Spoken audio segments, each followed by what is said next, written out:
All right, welcome back to the Planet Paintball Podcast, brought to you by 1023 Sportswear, Local Nobody, Southwest Paintball, and special shout out to Shocker Paintball. I'm back with the Lords of War. How you guys doing? We're good, Chilling, man. Living Doing life. good, man. So busy. Yeah, I mean, really busy collecting some medals too. Yeah. Just a little bit. I've been trying to. Some So- small time stuff. Last time we checked in was like right before Tampa. A lot's happened. Who wants to go into it first, I guess? We'll let Anthony or Alex take this. So before Tampa, I don't even know if we had talked about the whole 3-man thing. Because No, we didn't. It was kind of like last second. So one of our players, Josh, actually got up with me, and he was like, "Hey, the finals for the amateur 3-man X-Ball is playing inside the stadium." He was like, "We should put a team in for it." So that was what we ended up doing, and it was literally just for a chance to do that. We didn't know anything about like prizes or whatever. Like it was just playing for that chance to get to play in the stadium. And so we ended up going with that, and obviously we go through and we win it. Mm-hmm. And we went to go collect our medals, and they were like, "Well, this is $3,000 to win it." And I was like, "What?" I figured, because the entry's only like $750. Uh-huh. So it just blew my mind that the prize pool was that much for it. Which I guess it makes sense. You want to bring people in to go and play this new division that's played in the same format as the pros are playing on Thursdays.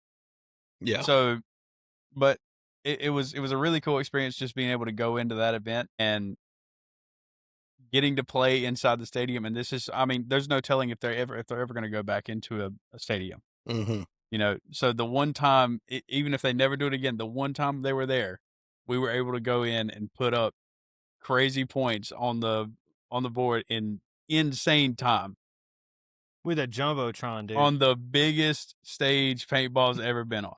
On the Jumbotron.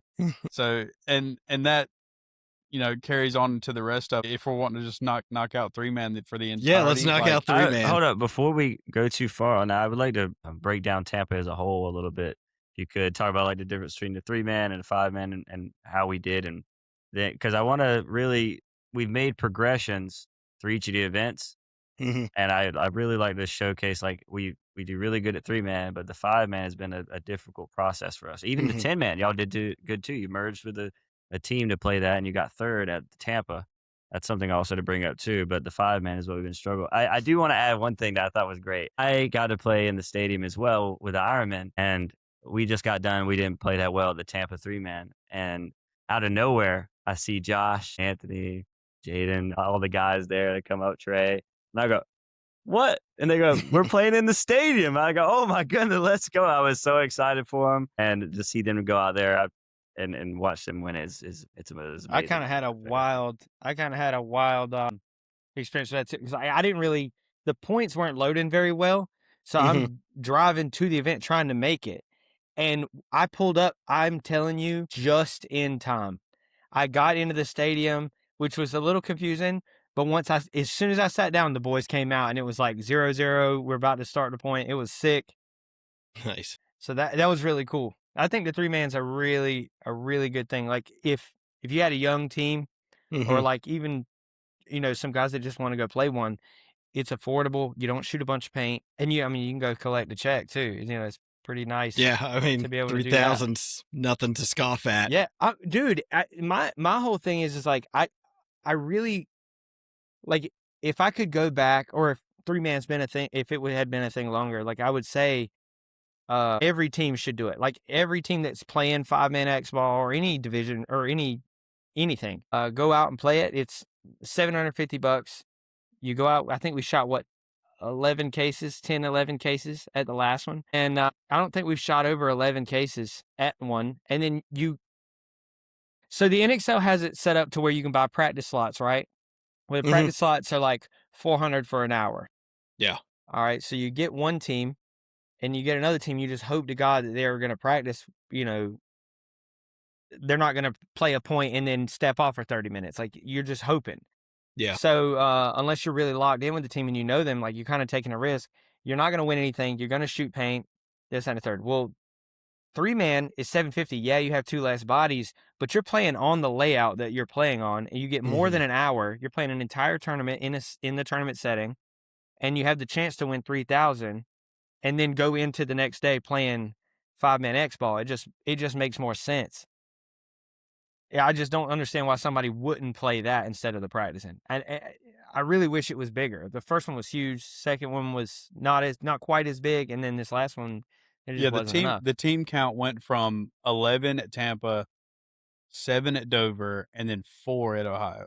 Yeah. And that's the reason. That's the reason why they're not doing the 3-man at Texas. Well, when the War Boys are winning them all. But I do think that not doing it at Texas is a mistake because Texas has got a giant 3-man base. Like it's a ginormous, especially because of fit. Right. So that doesn't really make sense. But I mean, I don't know what goes on behind the curtain, but they said that we're going to do Florida. So World Cup would be super sick. You go out and we don't know if there's going to be a series title, but it would be super nice. I think you guys are pretty locked in at this point, especially with no Texas, right? They're only taking 2 plus cup, I believe. Okay, so that's 2 first places, right? I would like to see, and what I think would be good for the growth of paintball, like, I mean, I can get all into disparity and this, that, and the third, but like the divisional versus the pro disparity is giant, right? Which, I mean, Chris will tell you that too, coming from even playing semi-pro to pro, like it's night and day. But imagine you win the series in amateur 3-man, and then since they're doing the pro 3-man, you earn a spot into pro 3-man. Yeah, you're going to get your ass kicked, right? But you got a whole year to play against those guys that are masters of their craft on these layouts before you go into 5-man, and it's something you could earn. And then you get kicked out, whatever, you get relegated, and you work back at it. But I think that the skill gap alone, just from something like that, would help a lot of teams and for the growth of paintball. I agree with that a lot. For me, one of the biggest reasons I think people constantly, whether they're ready or not, go to semi-pro is because if they do well, they have a chance. Because, all the entry is about the same. Yeah. You're like, well, we might as well just go to semi-pro, and if we do well, then we can earn a pro spot. And to Alex's point, if we do the same thing with a 3-man on the amateur side, for right now, not all the pro teams play the 3-man.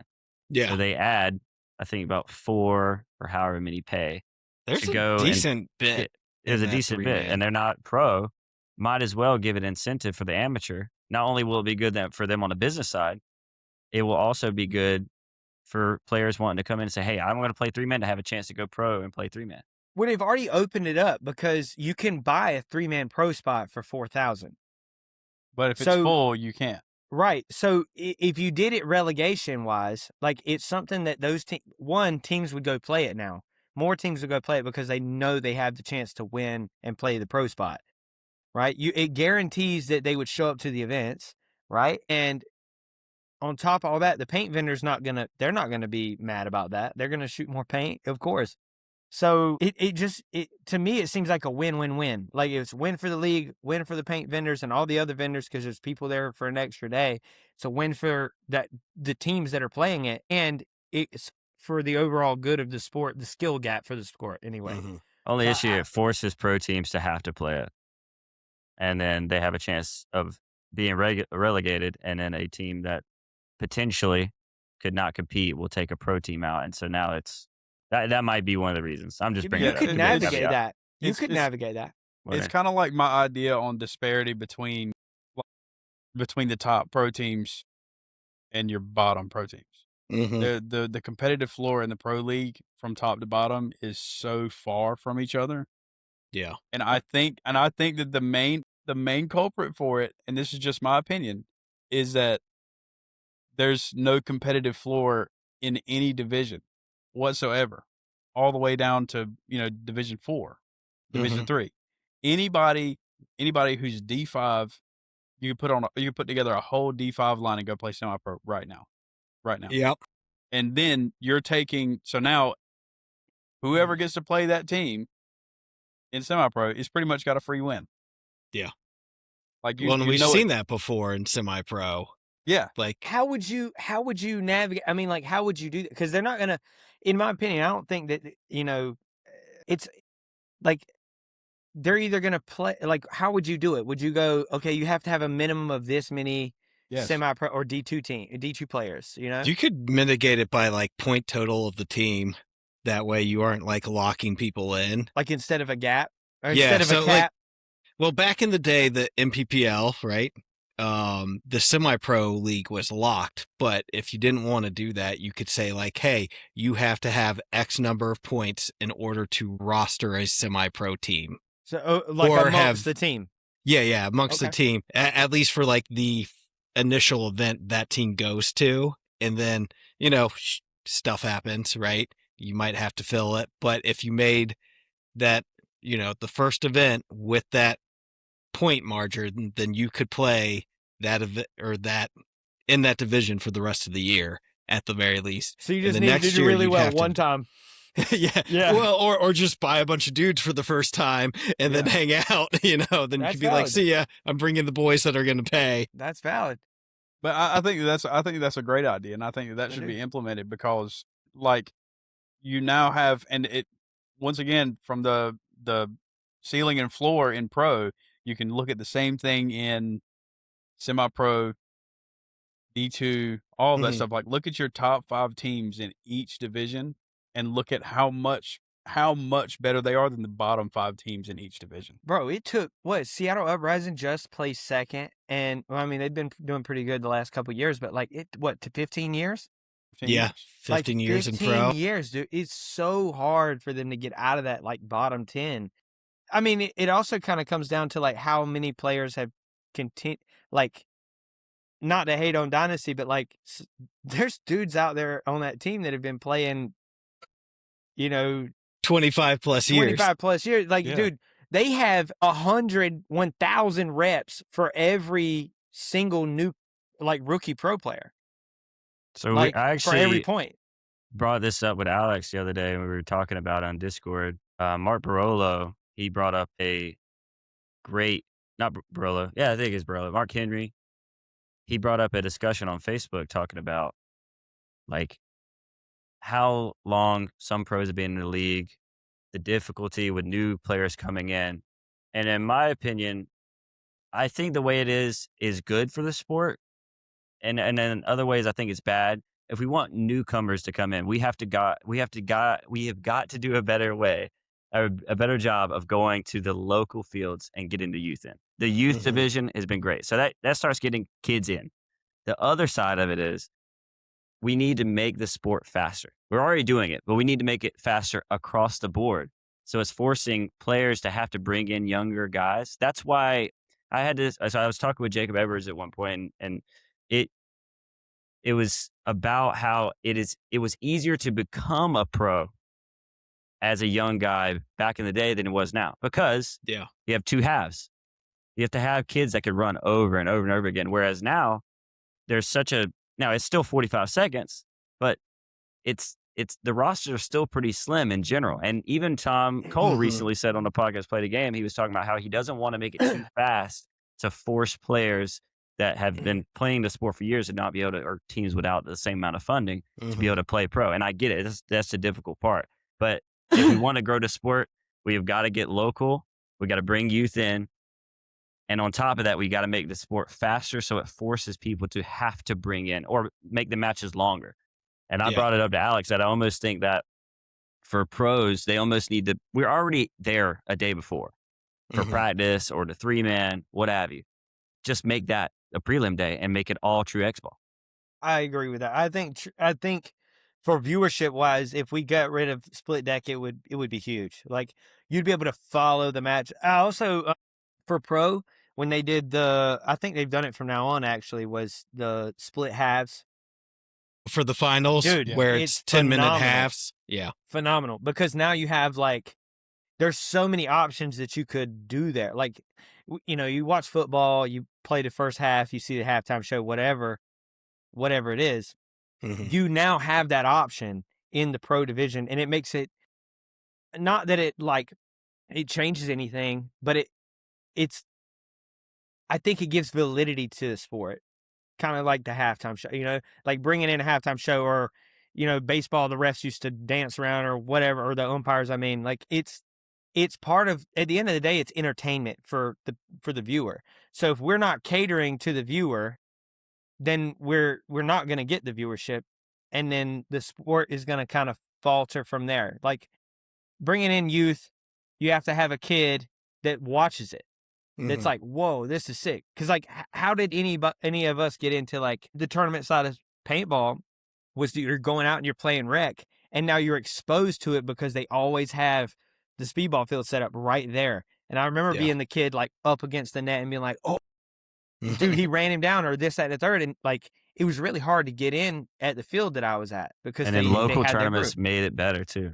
Yeah, we played 3-man growing up, and that everybody, just about everybody, I feel like I talked to, their first tournaments were usually 3-man. Yeah, at a local field. Mine too. Christopher, Anthony, all of us. As a matter of fact, their first 3-man tournament I got to play, which was super sick.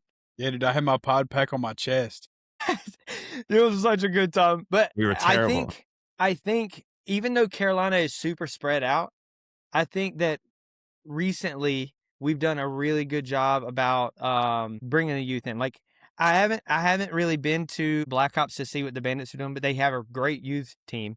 A lot of young guys, a lot of really good talent coming out of that field, and Chad's done a good job coaching. Defy Kids, right? The Defy Kids, and then you have JPP has got a huge youth program, like a giant one. They got a youth league there. It is sick, dude. Like you go out there and like the best part is even whenever we go to like, just a regular practice, like a mandatory, or if we're doing layouts and stuff, they come out too. So they're also getting spins against, not like we're playing Division III, so it's not like crazy, but it's like to them, that's a huge gap, right? So they're asking questions and they're willing to like go in and try stuff. And dude, some of these kids are fearless, like fearless. They're making moves, and we're looking at these kids like, yo, dude, I need this dude, bro. Like it's. I think that's something that Carolina has needed for a super long time. I think the sport as a whole needs it. But one of my dreams is to see Carolina stand on a pro stage, or you know what I mean? So, and sadly, I didn't come up in that, like when paintball was in its downs. That's whenever I came into paintball. So it seems super beefy and super spread out, and like not many people know about it. And it's still kind of like, they're like, what do you mean you play ping pong? And yeah, so now that I'm starting to like see some of that action where youth is getting in, more people are knowing about it. I think another thing is like us putting that field here, the videos have like broadened it out a little bit more, at least in my area. And that's been huge. So I think every field or every area really should do the same thing, where it's like they're bringing in that youth. They're, even if it's like, not to say like daycare, but like say it's like a, like a camp. Well, when I started, I was dropped off at the field at like 13, and that's how we were. That's just how it was. Like you were dropped off, and they didn't, the field owner didn't insist that mom and dad stay with me. It should be a safe space, and that comes down to facilities being clean. That's one of the biggest things. You need to have a place when people come up, they go, I want to be here. I want my son to be here. And the people I'm interacting are clean cut. They are willing to communicate. Because one of the biggest things, even though paintball's been on the grungy side for a long time, and it's awesome. I think one of the biggest turns we had is since the youth has come in, you have these fathers and mothers that are coming in. They want things to be nice for their kids. Yeah. And Paintball Fit has done an amazing job with their model of their field. Yeah. I mean, they're the premier. It's absolutely like blanketed across the board where people are wanting to step up, but the professionalism is what bring the kids in, because it's not the kids, it's the parents. So to bring up another point, and I know you'll go against the grungy side, Alex, but to go to the youth league and JPP, I had a chance to go and do a clinic recently, and I'm telling you right now, there are some killers out there, a part of that youth paintball league. I mean, really, and I'm talking about young, very young, and it was pretty impressive. So, I think I agree. I actually agree with Chris on this, where I think the field should do a better job. They should hold themselves to a standard. There's a weird medium that you have to find, just because, we've been to fields and played, we play rec ball too. I love playing rec ball still. I hadn't done it in a while, but I would, it's stuff that you enjoy to do, go out with the boys, have a good time. I do think it's super important that you have a certain level of professionalism and that you carry yourselves a certain way. At the end of the day, where I kind of disagree with you a little bit is, and it's not really disagree, it's more like these fields have to figure out, professionalism, but at the same time, you got to allow these kids to have fun, and have that conquering moment, because when you play in tournaments, it's not like that. Like it's rough. You go out and, you've got these teams that are going to punish you for it, or, you've got nice guys out there, but everybody's put so much money into this that like they're going at it. So I think there's a side of paintball that like you don't need to lose the culture of it, and that's more of that grungy stuff. But at the same time, how do we make it safe and fun? There's like a three-way, like the three-headed snake here. Listen, I to your point, I agree with that. The way we do it, and this is what's I had a discussion with somebody about that, and they brought up a really good point. You go look at hockey, you go at, youth football, whatever. When you look at the NFL, those kids ain't dealing with Ray Lewis. Now, they may deal with a really big guy, but they have JV, they have varsity, and obviously they get changed apart. But rules are different in the NHL versus college.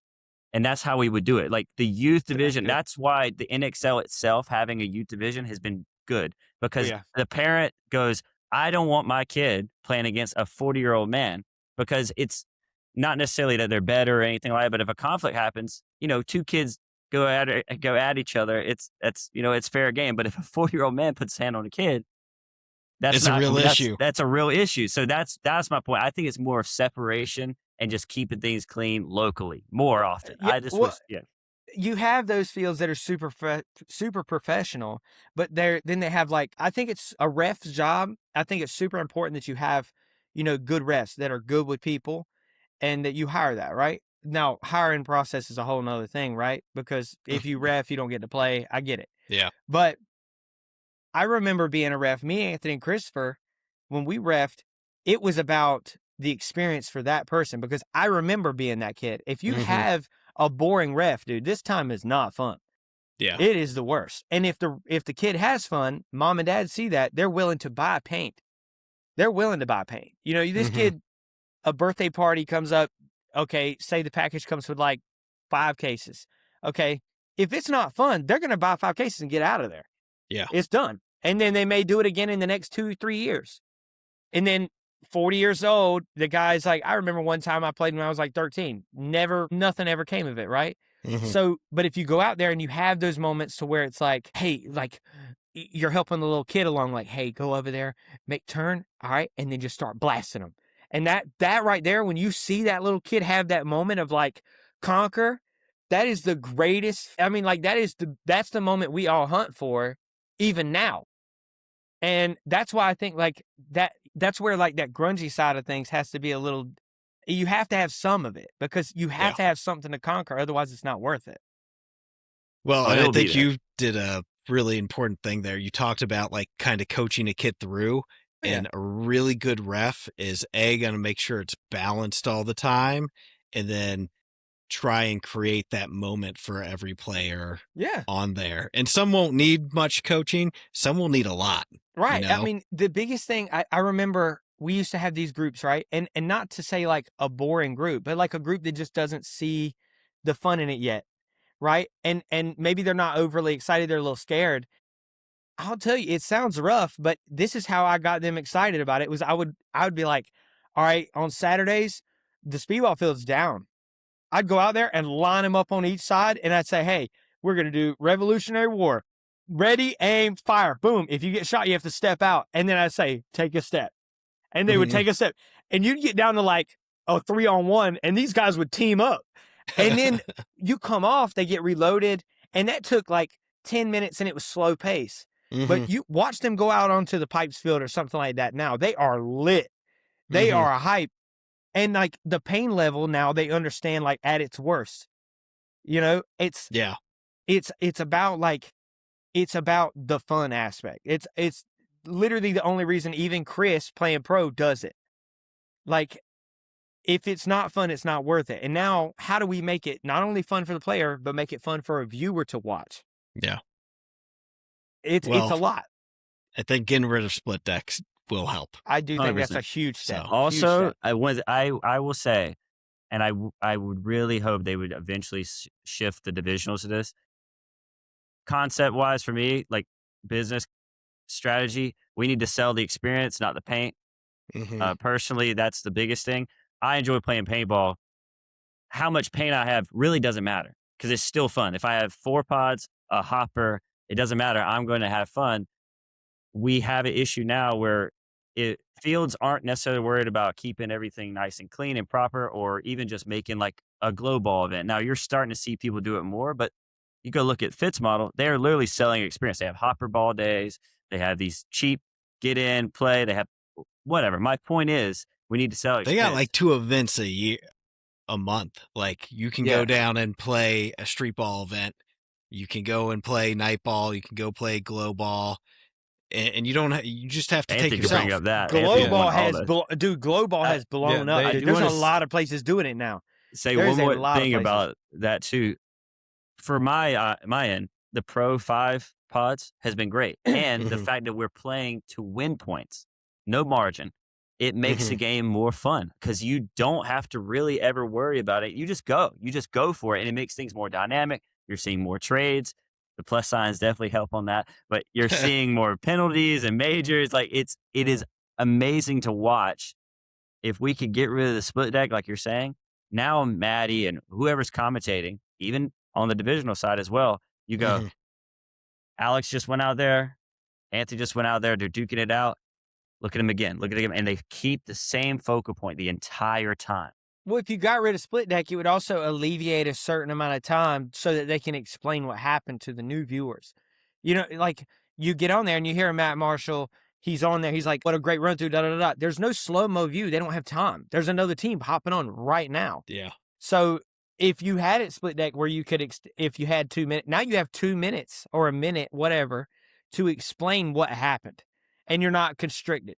So using that day, I think, would be huge, just for that simple fact of like being able to explain what's going on, so that the people that are viewing understand the sport. Because every other sport's like one ball, so you just follow the ball, and you can kind of get it after a while. With this, you're just watching like people running around, dude. You can't really see it. So Yeah. being able to go back and do the slow-mo stuff, explain this minor, explain this major. I mean, you watch old footage. Like they had I think it was 2004 World Mhm. Cup or like some kind of Spider Cup or something. They had it in this big arena, and it was like an ESPN thing. And you're listening. It's still Matt Marshall. Oh, He's yeah. on there, the voice of paintball, and he's in there talking about what's going on. They're doing slow-mos. They're doing this stuff. And it made sense because, I think they did a better job back then with a lot of stuff, was, just going back and being able to explain what happened, what's going on. And then in the middle of them playing, they're explaining kind of what they're doing and why.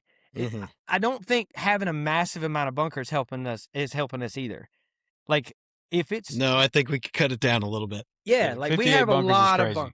we have a Well, lot Anthony, of 58 props bunkers. now. 58 We have a bunkers. lot of props now, dude, and it's really hard for somebody to see. Like there's Yeah. times that Matt Marshall doesn't even know where people are on the field. But it's very clear, like they can't, even from their elevated position, like they can't see everything. Yeah, I mean, You know. it doesn't Dorito make boys sense. need I to think, Dude, I that's think real. That's What, a big Anthony? thing. That's a big thing for me. Is like if you go and look at the footage from Dover, that run through by Mouse when he got shot in the face while he was running through, and he got shot in the face afterwards after Mhm. he had shot Oh, yeah, guy I in know the exactly snake. what you're talking about. Malloy, Mhm. and Rabikov played that great. He called for the penalty. He knows that nobody else can see it. So they're And gonna if pull they it. try and replay the footage, there's no camera on the other side of the field, so they're never going to see it.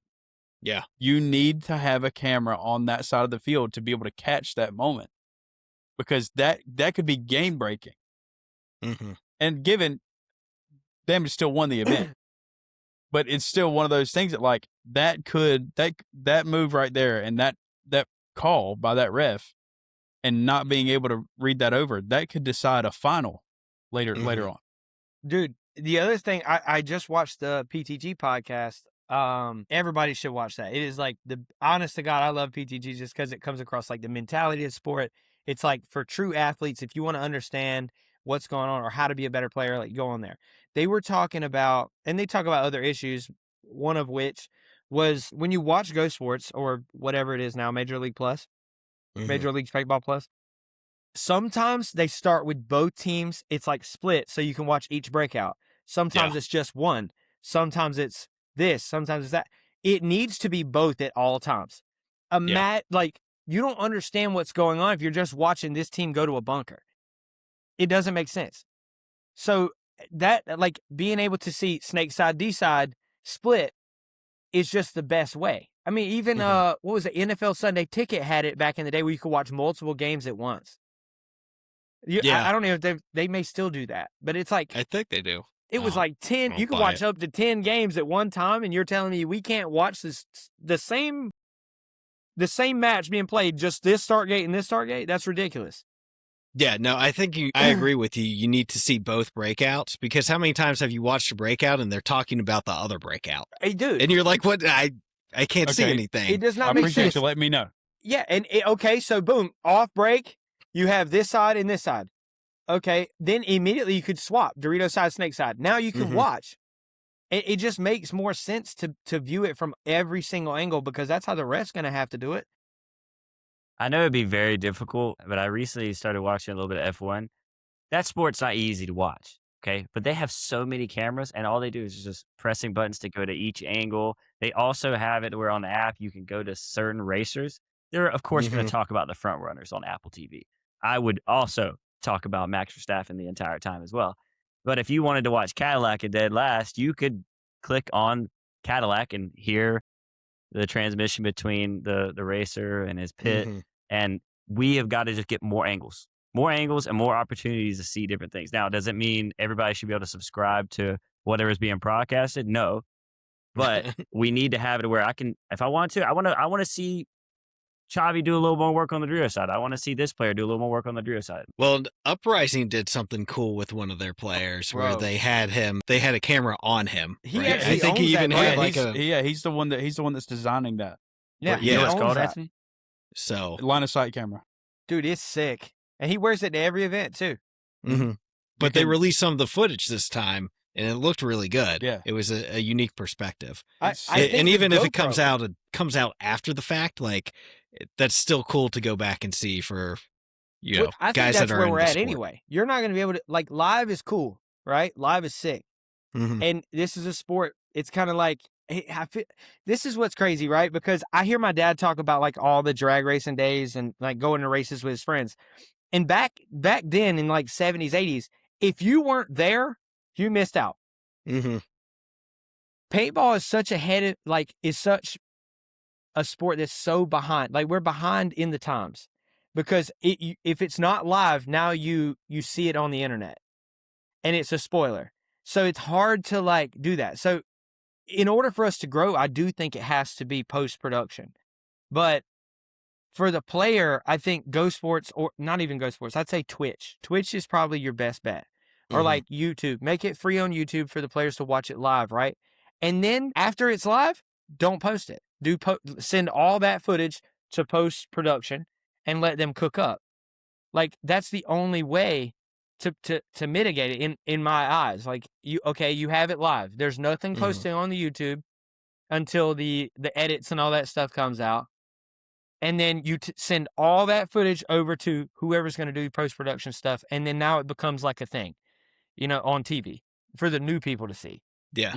Well, and the people that find it on YouTube, dude, they don't care that it's not live. Yeah, like they care that it's something they can follow. So, and every paintball player just is excited to see themselves on a screen at all. Yeah. I mean, somebody get James. We're all D super vain. A Go Sports camera right now, dude. Facts. Yeah, James D. Really that guy's, the way that he gives his perspective of the game, him Unmatched. being behind the guy, showing where he's shooting at, showing him holding zones, and you can hear the guy actively speaking on stuff. making play calls and stuff like that. Like his camera angle from behind the back center, and you understanding, like, I think it would help understand the game a little bit more if you had somebody explain like what call outs were and all that stuff, even if you had it in one of the commercials between games. And that would that's help. where it should be. I think that in between each game, you should have a 30-second commercial that is explaining the game, explaining the calls. And it doesn't have to be anything that's like, do what? Have you seen that guy on YouTube? It's post-production, so it's on both the PNT. Yeah, that's the a great, PNT. That's a great example. That he gets, thousands of views, and a lot of it is because he's showcasing the spectacles of our sport. If we could do that in real time on the broadcast, like Alex and Anthony are saying, that's how we need it. We need it. So once the time comes back, if they add what Alex is talking about, the time comes back, then they can do post-production stuff live. They've done replays, but sometimes they're bad at them. They're working on it, whatever. And then going into what Anthony's saying, being able to see the pit. I love seeing the pit on racing or whatever. Like, see how they're maneuvering, what they're getting prepped together. Okay, well, what is Bart talking about to Dave? What are they discussing to figure out how to get impact on the field? What is Shane talking about? What are these different things going on? Or is there something going on in the pit? Is that the reason? Why are they taking the time out? Information like that will happen when you have a center focal point, which is two teams. Dog, even from the learning aspect, like whenever Christopher was playing Wrecking Crew, I had that blessing to be able to be a part of their pit crew. I learned so much, dude.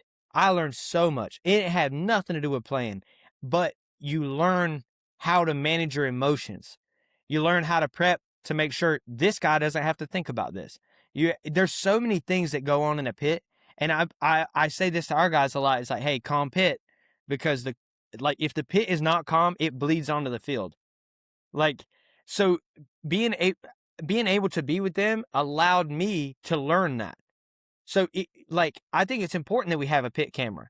I think from the perspective, it's of just in pure enjoyment. It gives you, like, the outside viewer, if you didn't play paintball, like, okay, it's like watching NASCAR pit crew.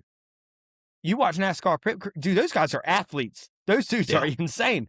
And it's super interesting to watch that 8-second, 12-second pit stop. They'll hire linebackers and tight ends to be able to actually do for the team. That's my thing. It's like, you watch that and it dives deeper into the sport and understanding the sport. And then for a player, watching the pro pit and how they manage things is like, that's a learning experience. That's a huge learning. So it benefits on both ends there. I think is really important. Even if you just set it up in the pro pit only, just set up a camera, let it roll. Yeah. Well, they have them. Like, if they feel the need, like, hey, we gotta somebody has not to have it physically walk mic'd in there up with a camera. That's fine, but they could set something up that just catches the view. Yeah, there. All you need is a tripod. Yeah, you don't need someone there per se. You could put something. Look at the NR. The NR events, dude. They have the camera. They have the camera. They have the one right up there in the corner of the. Actually, they have one in the corner of the field and in the corner of the pit. And had I not gone back and watched through it, I'd have never known that pit camera was there. Dude, it's got to be. That has got to be the most broadcasted camera-filled field ever. Like, you watch their Twitch stream, dude, it's phenomenal. Like, it's from every angle. There's, like, sometimes where the camera won't quite be right, but, like, at a local level, dude, like, no that's way. Phenomenal. Yeah, that's, like, the greatest thing. You can go back and watch. You don't have to hire a guy. You go back, pay. It's $5 a month. The production's so good, you're willing to pay for it. That's the biggest thing. You are willing to pay for it. I was like, I will subscribe. I think I'm still paying for it. Yeah, I still watch $15 right here. You get to go back and you get to watch the footage and break it down as a team. Like, we always have meetings and break down footage, and our last one was huge. Like, we had a long meeting and we broke down all the footage. We didn't have near the footage at our last event that we did at any of the NR events. And that was free. Well, no. Like, you didn't have to pay, hundreds of dollars to get it. $5, dude. If it's live, it's free. $5. You watch it all month, every day of the week. It's sick, man. And like even the commentators did a great job. As a matter of fact, one of the commentators from NR was just commentating at the NXL in Ohio. It was great, and they explained it even in layman's terms at that event series that I think would come across to a new player or a really young player really well. Mm-hmm. We're not talking over each other's heads. Not as not to send a slight to Matt Marsh or anything. I just think that he gets a little too philosophical with some of the stuff. You know what I mean? Like, let's just talk about brass tacks. And our boy Bill had a great point. You have to have a technical guy as a commentator, and then you have to have a color guy. Yeah. You know, and that's why I love like Todd Martinez. Matt Marshall could be your color guy. You have somebody like Chris. Chris brings up Greg Sewers all the time, which is a great clean person. cut guy, analytical, had a lot of experience in the recent iteration of the game. Love Greg Sewers. It's the best. Like you have like somebody like Greg Sewers and like a Todd Martinez. Todd Martinez brings the humor. Greg Sewers is going to break it down to brass tacks for you. Yeah. And that just works. We need an Eric Collins. Who is that? In the Pro Paintball League. That is the commentator for the Charlotte Hornets. What are you talking about? Yeah. We need Matt Marshall and Eric Collins. That's our two people. Or you could have, I mean, even golf. Or actually the best one. Go watch any single gaming tournament ever. Dude, those dudes. I don't care if it's the ALGS, if it's the CDL, if it's the Valorant Global League, if it's any of those. There's one person that's like, this guy, like he's breaking down every single thing this guy's doing. He knows the game that well. And then you have the guy that's freaking out because it worked. Dude, it's like the American Ninja Warrior guys, where it's like it's in another matter because you're all hyped now looking at the TV. Like you just do speaking Japanese or something. But you're into it now because somebody's yelling. Somebody's super hyped. He's engaged. He's involved. Yeah, when they get excited, you get excited. Maybe what it is. Yeah, you hear this dude yelling, and you're like over here doing something. And you're like, LaMelo! Something happened. Yeah, I think. I just want with that type of thing. Let's segue back to Tampa. Yeah, that's what I was about to say. Let's talk after about 40 5-man at Tampa. So 3-man, we won it. We did great. And then I want to go, like, Anthony had this because he was coaching. And then, Alex, weren't you heard of that event? I got and hurt then we'll go day. into what happened with him. But Anthony, go through, what was different from the 3-man and the 5-man, and then exactly what were the issues we were having, and then we can use that for how we've implemented things going forward and fix it. So I think that, truthfully, from my coaching standpoint at that event, I think that we spent too much time in the past practices on playing. Like we put the field up at the house and all that stuff. We don't have enough, for one, people, two, enough air compressor to run 10 people at a time, 5-on-5. So we backed it down. We'd build a half field and we'd play 3-on-3s, kind of like the size of the ESPN field whenever they had the ESPN thing last year. Okay. And so I think that we spent too much time playing 3-on-3s.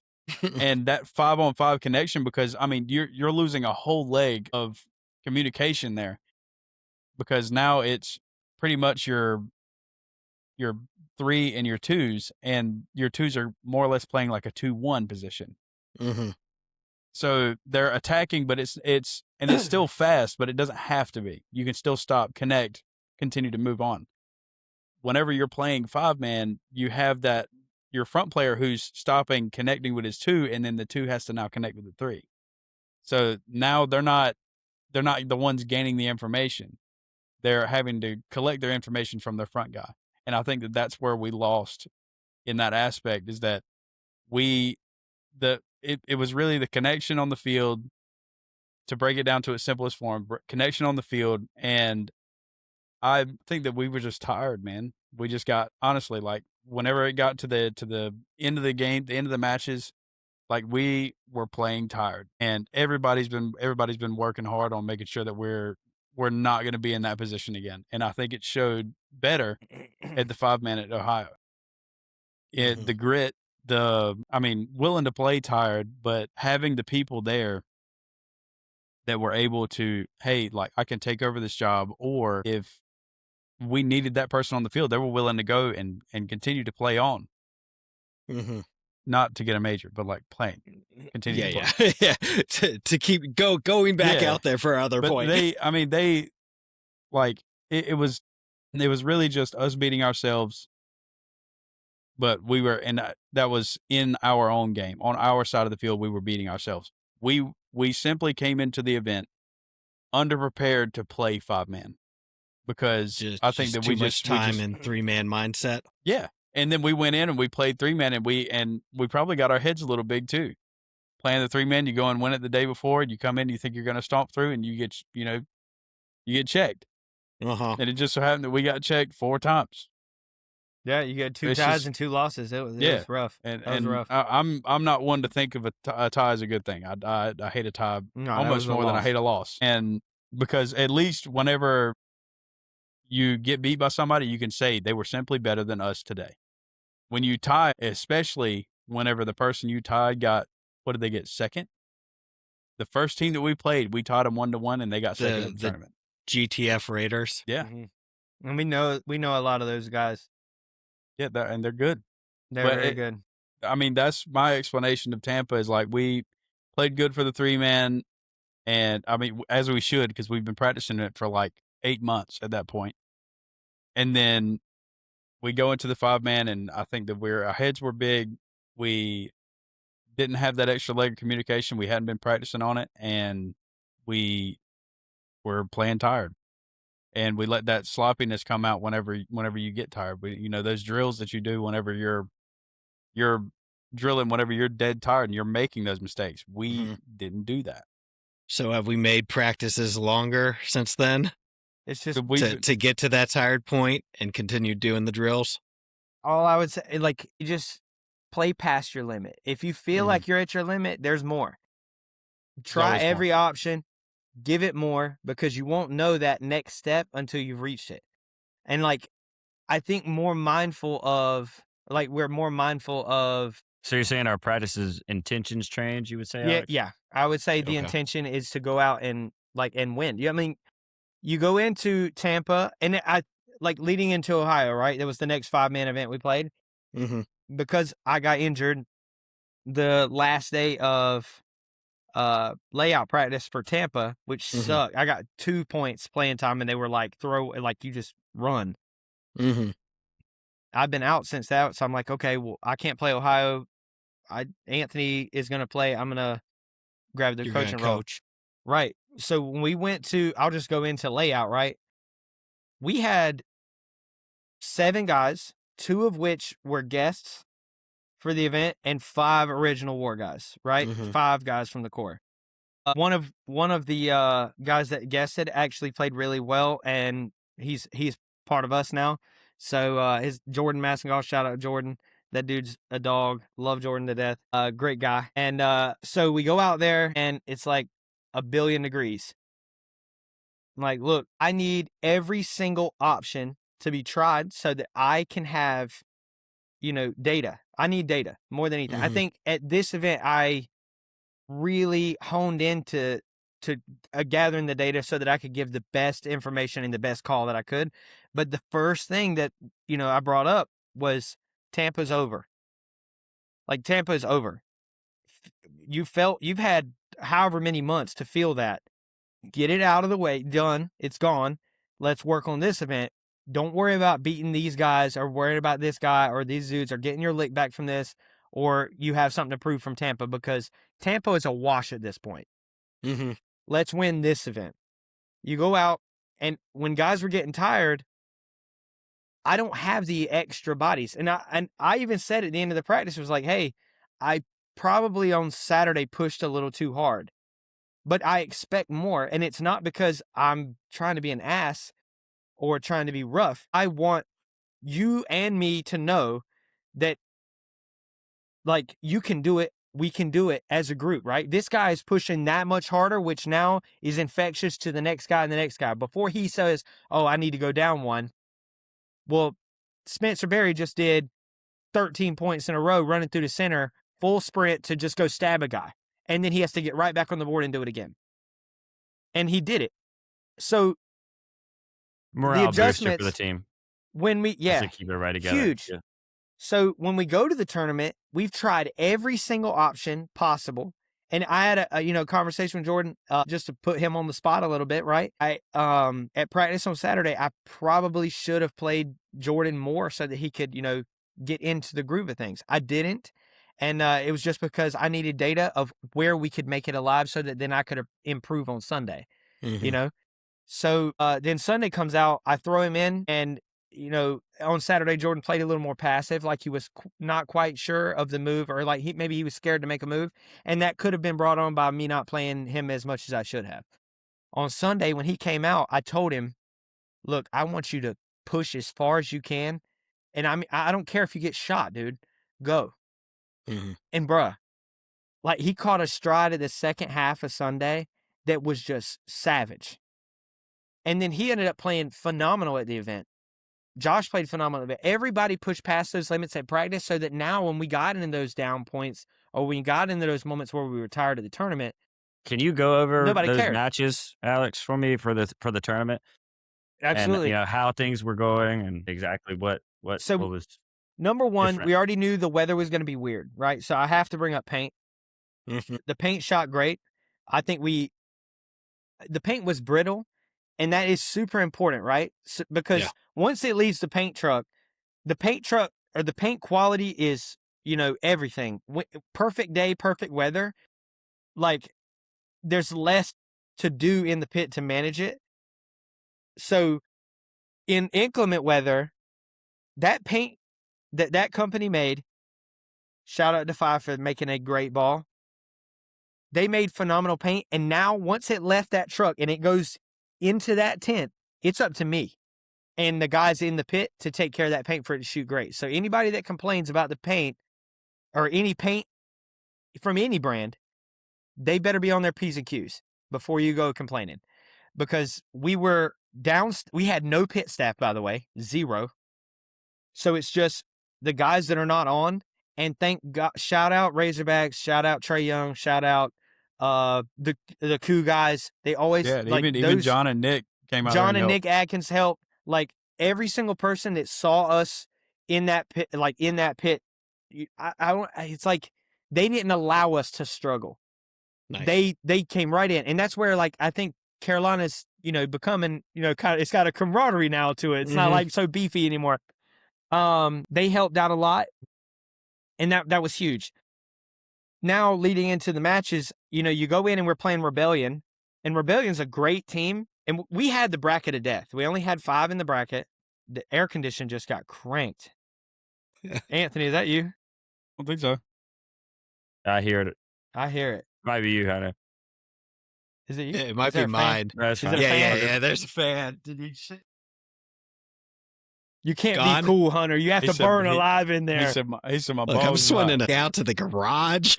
I lose 10 pounds just from podcasting now. But, we played Rebellion. We know they're a good team. I think they placed 4th in Tampa. They're a phenomenal team. Hey, I want to add one extra thing before they played Rebellion, just to make sure it's known. Kyle Nicolau and I had a bet. We were going to this nice dinner, and I said, look, War Boys playing Rebellion. He said, those are my boys, right? I said, okay, we got to put a bet on it. We're putting dinner on it. Well, all I'm going to say is nice and savory, okay? So going into that match, we were just focused on winning. It didn't matter who we were playing. It didn't matter. No, the hell with the standings. Because Tampa's out, right? Dover, we didn't play. Dover's out. It doesn't matter. So we went and played it as an individual event, and it's like, hey, boys, we didn't get our win one match, get out of prelims, go Sunday. We didn't get that. It's like clean slate. Rebellion's a good team. Yeah, our checklist. So Rebellion's a good team. We know it's a good team. To hell with Rebellion. We're going to go win. We went out, and I will say they did not have their best event. But those dudes are fundamentally sound, and they're smart players, phenomenal players. And we beat them. That was great. We needed that. I think that, what was it, like 3-1 or 4-2? 4-2. One or the other. 4-2. 4-2, right? We go out. That was huge. You come off a 3-man win, and one of my favorite things was Caldwell came off after winning a 1-on-1 in a 3-man. This was the day prior, and goes all weekend. and we walk into the pit after that 3-man, and the next thing, I don't know who said it, but whoever said it, shout out them. That was a great teammate move. On to the next tournament. It has 3-man's gone. We won it. Great. Next tournament. I'm pretty sure that was me. Yeah. So shout out Anthony for that, right? Okay. When they went into that first match to play against Rebellion, that's how they played. This is a new tournament, new day. Everything was great. We win that match. The mentality was great. When things went wrong, they came directly to me, told me what was going on, and I was able to make those calls. I felt like a little more frantic that day than the rest of the days, just because of, I guess, anticipation. And I don't coach much. I haven't coached in a couple years now. So you go into the second match, we played Razorbacks. Yeah, the Razorbacks. They're a great team. We know all those guys, and there's like a Carolina rivalry there, right? And they do a really good job of putting it all out on the field, and that's how we are. So they're going for broke just like we are. It's let's go beat the shit out of each other, and then after the match, it's all hugs and good job. So they're our friends over there. We love those guys. They love us. It's great. We go into that match, and honest, our communication was what got us. And you go in, and we're not using the calls that we are known to use. Wartime, your ISO calls or your whatever, we're not holding our zones. We're not, to a fault, it was just communication altogether. And we tied that match. That was a match we could have won. Whenever we went back and watched it, you could see where it was one of those things. We were winning the points. We were giving up the situation, more discipline. And this could be, where we have some guests as well as just growing pains from being on a 3v3 side so much, and just it was unfortunate to watch it because we were in a driver's seat that match, and especially lose to another Carolina team is always difficult. Mm-hmm. But no, we tied him. We tied him. Sorry, tie him. I apologize. Or either way, tie, loss. Tie's a loss. I have it here. It was 3-3. Excuse me, Alex. You're right. But yeah, I don't know. I just wanted to add that it was something that to me we could have won it. We had it. It was 3-1, and we let him come back. The worst part of the whole thing, right, is, we've got, there were several moments in the thing where in the footage that we watched, it was like, hey, we need to dedicate to a job here, where it's like, okay, I've gotten my kills. I'm still alive. All right. Instead of hunting for the next kill, let's just zone up so that our other guys can go to work, or being known that, hey, the snake side is completely dead. All right, just go to work. It's small things, nuanced things like that cause that tie. There was, like Chris said, we won the points. It was just the small things that cost us. Then when we get to the last point, this is do or die. We're both gonna go for it because we don't get OT, and even if we did have OT, we're going to go for the win, which Razorbacks is the same way. So we go in, and we didn't. I think the biggest thing throughout the entire tournament was we did not call our kill count. We could not keep up with the kill count. So that last point was the perfect scenario to prove whenever we're in this meeting, hey, our kill count was messed up all weekend, but this is the perfect reason, why it's important. Anthony, you were on that point, right? The very last one? That had me so pissed. Could you go over exactly what was going on the field? So, Anthony? We're at the end, we're 3-on-2, and we had the complete, D side. And then now, Anthony, go ahead. Okay, so from the start of the point, from my perspective, I go out to the can on the Dorito side. I shoot the Dorito player off the break. So I roll into the beast, kind of just keeping him there. I fought him a little bit. Yes. Yeah, the other can on the Dorito side, my mirror. And I fought with him for a little bit, and he gained a little bit of dominance, so I rolled off. And it was Carson. I know how Carson plays. If he puts you in, he's going to go right now. Right now. So I rolled out, and he goes out to the corner on the Dorito side. I shot him there. So I'm holding Durango, which is our call for Dorito side clear to X bunker. Durango. I called Durango back center. And by that time, Ja has made it to the Snake 50, that big brick. And Caldwell tells me, hey, switch. So when I switch, Caldwell then calls that there's a 30. So I figured in my head. And the 30 is what, the third Dorito? The third Dorito. From my perspective, that's, maybe since I just come off of it, he filled from the back center over. Mm-hmm. And I should have just trusted my gut. And this is one of those things where I've been teaching, I've been, kind of hounding myself about trusting my boys, trusting my guys. And I think that there's a balance in between trusting my guy, trusting my gut. I knew I just come off of Durango. There's no way that this guy filled that fast. There's no way. So I should have told Caldwell, hey, I'm going to switch back. I'm going to hold Durango and I need to go. Because the only people that were on the field on their team was the Snake 50 and the tower on the Snake side. So we had everything clear. I didn't know that we had the magic kill. So it was 3. A kill out of the center. Yes. It was 3 on 2. And their only 2 were on the Snake side.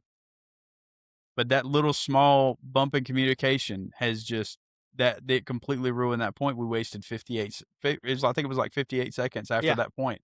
No, I got the 60-second call, yeah? Yeah. I thought we got the 60-second call. No, I remember whenever I told Caldwell, I said, hey, we need to win this point. There was 38 seconds left on the clock, and I'd already been switched because I was facing the clock. And it was one of those things. And on top of that, I didn't know that Josh was alive. I didn't know. I thought that it was 2 on 3. And they Razorbacks thought it was 2 on 2. And I mean, reality Josh didn't know. Yeah, there was so I could have gone down the Dorito side, but me thinking about that person being deep in our Doritos worried me, because if I go out and I get shot, now he has that opportunity to do the same thing that I should be able to do. So we get done with that match, we tie it, and we play Nasty Mob. Everybody's mentality was good, stayed the same. Next day we go out, we're playing Nasty Mob. We know they're a good team. We know a lot of the guys on the team, and we go out. They played a good match. We played Nasty Mob last. No, we didn't. We played Gorillas last. So, yeah, Gorillas were last. Nasty Mob. Right. We go out, and I'll be honest, it was like everybody was just in the motions, and it was going really, like, it was smooth. That was the smoothest match out of every match. Everybody knew their job. All I had to do was simple call out, simple plug and play. This, that, and the third. And really, that was the best match that we played throughout the entire weekend. Not a lot of, I didn't really have to make a lot of adjustments there. We already knew where we were going. I think there was one point to where I adjusted one guy to the center. I had Spencer, and then I have Caldwell. And I'm pretty sure that was the match that I adjusted them for Caldwell's height so he could shoot down on the Snake. But I think it was only for like 1 point.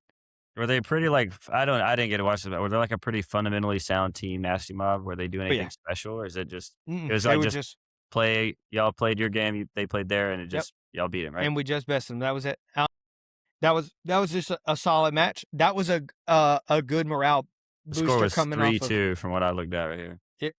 Yeah, 3-2. So we come off, and after a tie the day before with Razorbacks,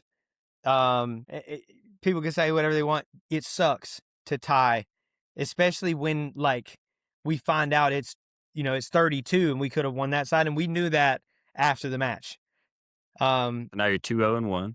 So yeah, we're no. Yeah, but basically that match is a big morale booster for us. We just beat Nasty Mob. That was a good win. All right, now we know we have our hardest match was the Gorillas. And I will, before I even start this, those boys are dogs. They are very good. They are really they're ahead of they're ahead of their game. Young group, play that legacy against the pros. Yep. Mm-hmm. And I mean, even a lot of the damage guys were over there supporting them. And really, they have a great team. They went out and they're chirpy, dude. They like to get out there and go up points and start talking shit. And I love that energy. I do. There's we put up 2 points on them. I think they won the first point, and then we put 2 on them, and then they run up 2 on us. Well, one of the guys comes down, and I'm yelling at the guys. I'm like, boys, we got 3-something or 5-something on the clock, plenty of time. And this kid comes by and he's like, "You don't have time." And I said, "I got all the time I need." Right? I love that back and forth that they're they want to play that head game, because that's paintball is that. Like, you get in a match, like, it's everything on the field, right? And they played the match, and honest to God, like, communication was huge. It was, we missed out on that. It was the same issues that we had in the Razorbacks match. And those issues were the same problem we had throughout the entire weekend. Less so in the Nasty Mob game. So they end up beating us, I think, by 2 or 3, and we come off, and they are a lot like us, where it's, go out there, put it all out on the field, talk shit, give extra paint to each person's back that walks off. And then they came off and they were super chill, super relaxed. Even the kid that was talking all the shit, I said, "Yo, who was that, talking all that junk?" And he raised his hand. I'm like, "Come here, bro."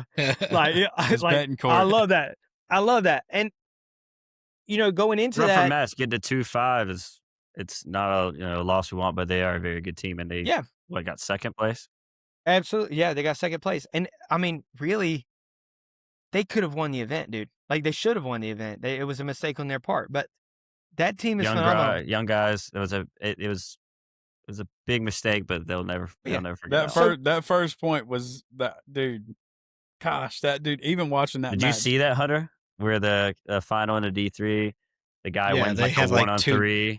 No, he wins a 1-on-3 and walks out of bounds. Yeah. I was about to say they have 2 no points on that. Oh, okay, my bad. So then we make it into Sunday. Everybody does their laundry. They're all chilling. Everything's good. We go to bed. Everybody gets good sleep, good rest. Get up the next morning with a plan to win. We pull Storm. Is it New England? New England Storm. New England Storm. And they're a good team, but I'd like to go over that one because I was able to watch it. To be 100% brash, we should have beat the brakes off of them. And that was where all of that communication, zone holding, like all those things came to a head, and it was at the worst time. And we gave them that match. And really, I truly believe that. And Christopher, I'll let you, expound on that a little bit. Yeah, what Alex said was exactly that. I wasn't able to go and, be a part of any of the rest of their matches, but I was able to see that one. And whenever I came up, we were 2. And for the most part, the way the score is set up doesn't give us enough grace to show the type of fight we had. Whenever I came up, we were 2, and a lot of it just came down to little small individual mistakes on the back line or even up front, where if we were basically this entire event, it was communication and a little more trust. From my perspective, just watching that one match where we had guys that we were in 5-on-3 situations and we just kind of threw it away. And it happened in 2 points after that. And that's a difference in the game. And with such a crucial point, like when we're 2-up, you've got to close out 3-0, then you could play real pocket ball. But either way, on my perspective, it was just difficult to watch, where what Alex was saying is true, where we were winning the break. It was just, we were kind of throwing away those up body situations. And then after you got so far gone, we were just kind of going for it, Yeah. And then, I mean, you think about it, right? You're up 2, and this is like to talk about the mentality a little bit from an individual player standpoint, right? And it's super important that a team stays on the same page and they're all feeling the same way and they're all locked, right? But when you're up 2 and you're winning the breaks and then you're losing up body situation 2 times in a row right after going up 2, and now it's a tie ball game, that player as an individual is carrying something onto that field. So I think where I could have done better was peeped it, noticed, and then made a switch or made an adjustment, whatever. But not only is that individual carrying, but now the team carries that weight as well. If one player carries weight, the rest of them do. And I think we had a couple players that were carrying some weight after that. Losing 2 points up bodies is not good. And then the issues that you have then are, what is it? Like where exasperated. Man, dude, what a word pull, dude.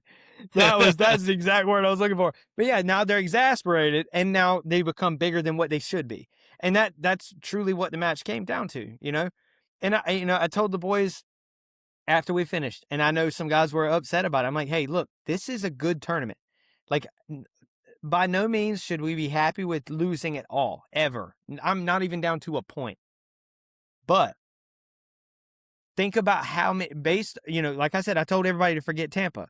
I'm like, all right, so we forgot Tampa and went into this tournament as an individual tournament, played it like it was a brand new day. And look at the goals that we accomplished just from the simple things that we did. Like Tampa, we watched the footage and had the meeting, and there was so many mistakes going on that it was hard to nail down what was the nail in the coffin. At this one, it was very clear. Communication, a little bit of individual, the word selfish ball, like some of that stuff comes into play. Okay, trust in your guy. Those three things. Main thing was communication. So now we know what to focus on in our next practices. And I do want to, you won't mind me interjecting here a little bit, Alex. ahead. I want to talk a little bit and give a lot of credit to my brothers as well as the team and highlight some individuals real quick.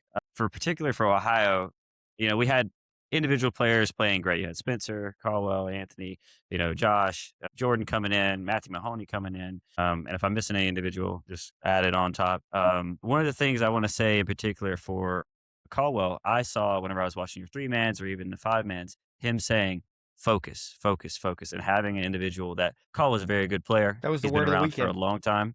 Him taking more of a leadership role and, applying that to the group that, a lot of them look up to him or, are able to rely on him for some big moments, and there's a respect there. And, it's just from time in. I do want to say, to give a shout out to both of my brothers, Anthony and Alex, I think this is something that we have got to highlight in this podcast. From Tampa to Ohio, one of the things that we had a difficult time was we got this slouch, right? It's a big gap. Mhm. Anthony and a group of guys went to Denver and were able to get second. Dover. So we were able to Dover, excuse me, and able to get second at 3-man. So we had a little bit of tournament experience, but it wasn't the group. It wasn't everybody together. And we had this slump. And Alex brought up, he said, hey, man, we have got to get together and we've got to, connect with each other. And then right after that, a big shout out, especially during this time in between, is Spencer Berry. Spencer has been taking up a lot of leadership and just showing people, hey, this is what we need to do. He's excited. He's inspiring. And honestly, to me, I love seeing his messages in the group chat. But him taking the head to bring it up to our attention, hey, we need y'all to connect a little bit more with us as well. And it has been huge because we're all brothers. We're really close and we talk to each other on the phone all the time, but things happen. We are also busy. With school, they have their jobs. They have a ton of things going on. Alex been having an injury. Like Mhm. for us to find a way to mitigate these things, we just started texting more. We were like, hey, anything we've got to handle, let's do it in a group. And we've had to maneuver through that. And it's helped us set the intention for our practices. So with the role change where Anthony was kind of getting in this spot where he was like, man, it's been tough because he's a player. He wants to play just as much as Alex wants to play. It's been Mhm. cool to see how Anthony's how to like, because he's been the coach this year. Let me pull back. I'm going to play. Alex said, hey, I'm going to step up. I'm injured. Let me take on a different role. And to see them be able to work together and manage that and us communicate and talk with each other and then see how it affects our team shows leadership is just as important as the players' capabilities. And it's on us to produce and create a great organization for us to have our players want to respect us and do great for us. So Mhm. I just really wanted to highlight my brothers and the phenomenal job they've done, as well as like individuals like Caldwell and Spencer Berry, for them to take on leadership positions when they don't necessarily have to. And it inspires us to do better. To me, it has to be highlighted because I think more than anything, more than our prep, more than anything, it's our intention from us as the organization owners, as well as players that appreciate what we have going on, to step up and us to do better at the event. Now, we're going to have a lot more players. We've had a difficult time maneuvering through, whether it's injuries or finances or work or family, like the typical paintball stuff. It's been difficult for maneuver, but coming up this next event, it seems like things are lining up, and I'm excited to see us have pretty much a full roster. There is something I wanted to say. One, I want to add to the point of what you said with Caldwell. What Caldwell said. There was a point we won a match. I can't remember what match it was. It was whichever match it was. We played the match, got done, and Caldwell noticed one player walking off like he was tired and he had his head down a little bit. He said, head up, let's go. That right there is something that's like, boom, all right, snap out of it. Like, all right, I'm tired. Mhm. The hell with this tired. I'm good. Like, or, you know, Spencer putting it in the chat, you know, it's like, we're all in the gym running, doing this, that, and the third, but everybody has those slouch moments, like where you get into a slump where you're not going as much, you're not as consistent. Spencer at work in a polo shirt, dude, is sending him doing push-ups like, these motherfuckers ain't got shit on me, this, that, and the third. That right there is infectious. That's one of those things where all like, head up, let's get back to work, or whatever. Spencer brings this up.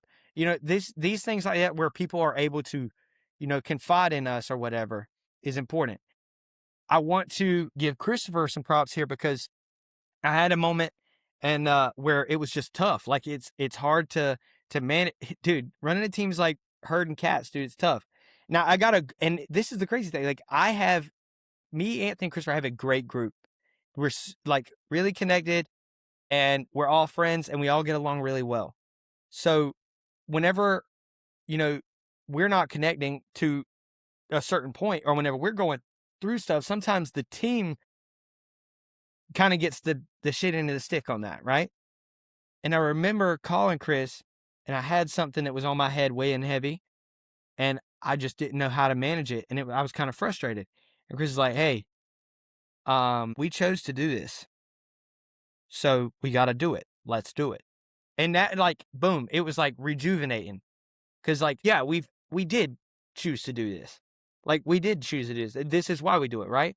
And you know, there's another thing. I think this needs to be said as well. Our boy Cameron Lowrance, he played Tampa with us, and we knew that was going to be his last event with us. He joined the Coast Guard. Shout out him. Super proud of him. Super proud of him. Yep. You know, he's been, you know, living life. You know, he's what, 19? So, you know, he's getting out and stretching his legs into the world. So paintball's having to take a little bit of a backseat right now. And he went to, you know, he went on this camp for 2 months. He's gone. He went on this, like, he did the Appalachian Trail, by the way. Oh, So dang. yeah, that was insane, right? So nobody could get up with him. All right, so like he signs up. He's like in the Coast Guard. He goes on this escapade out in the mountains and lives, you know, it was like a 19-day backpacking trip. So like he was like Bear Grylls for like almost 2 months, or like a month, hundreds of miles. It's crazy. Yeah. Then he goes into boot camp, right? Gets out and goes for a short time up towards Virginia. Calls Chris. Actually, this is beforehand. We were in Ohio watching a match, like scouting. And he called me randomly and was just so excited to talk to us. And then, you know, we get through Ohio. He goes to Virginia. He invites Chris to go fishing with him. Really cool.